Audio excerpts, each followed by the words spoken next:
अस्सलाम वालेकुम। एक नई वीडियो के साथ मैं आपके रूबरू हूँ। क्या यह क़यामत की निशानी है? जी हाँ, एक वीडियो आजकल बहुत वायरल हो रही है। शायद वो वीडियो आपको भी मिली होगी। तो हम जानते हैं कि आखिर इसकी हकीकत क्या है। बिस्मिल्लाहिर्रहमानिर्रहीम।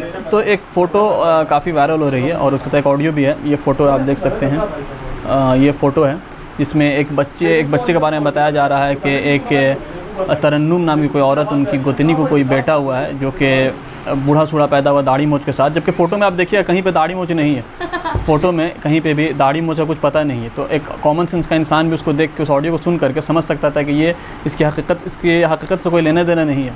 लेकिन वही बात है कि अल्लाह के नबी अलैहिस्सलाम ने जो क़यामत की निशानी बताई है सही मुस्लिम किताबुल इल्म के अंदर, कि यरफ़उ बिहल इल्म व यनज़िलु फ़ीहल जहल, कि इल्म उठ जाएगा और जहालत आम हो जाएगी।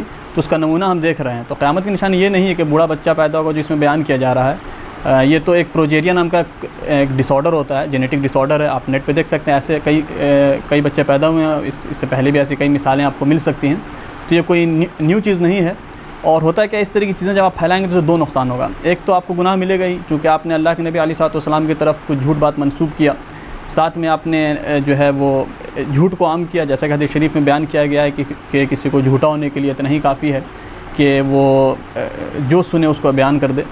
तो ये भी इस खाते में भी आपके जो है गुनाह शामिल हो जाएगा। और जितने लोग आगे फैलाएंगे आपके तवस्सुत से, तो वो सब आपके अकाउंट में आएगा। तो इतना ही इंसान को सोचने के लिए काफ़ी है कि हमें गुनाह का सिलसिला आम कर रहे हैं। दूसरा एक बड़ा नुकसान ये होता है कि जो पढ़ा लिखा तबका है स्टूडेंट्स का और इंटेलेक्चुअल का, वो इससे क्या होता है कि फिर एथिज़म की तरफ, यानी कि दहरियत की तरफ, जिसको नास्तिक कहा जाता है, वो फिर मजाक उड़ाते हैं जो मजहबी लोग होते हैं उनका, कि देखिए इनका कितना कैसा इनका कॉमन सेंस है, कैसी लॉजिक है कि ये एक मेडिकल डिसऑर्डर है, इसको साइंटिफिक इसका जो है वो एक एक्सप्लेनेशन है ऑलरेडी, और आप उसमें जो है अजीब अजीब किस्म की जो है लॉजिक लगा रहे हैं। तो दूसरी तरफ इसका भी दरवाज़ा खुलता है कि लोग मज़हब के ऊपर ज़बान दराज करें और गलत सलत बात बोलें, और जो मज़हबी लोग होते हैं उनके बारे में ऑल फॉल बोलें कि देखिए इनकी अक़ल कैसी होती है।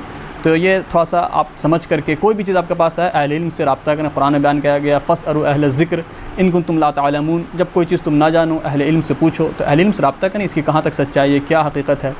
तुरंत जो है फॉरवर्ड ना कर दें किसी चीज़ को, पढ़ने लिखने का मिजाज बनाएं और क़यामत की इस निशानी को दिमाग में रखें जो अल्लाह के नबी ने क्या बयान किया कि जहालत आम हो जाएगी और इल्म उठ जाएगा। तो इस ज़ुमरे में ना शामिल होने की कोशिश करें। अस्सलामु अलैकुम रहमतुल्लाह।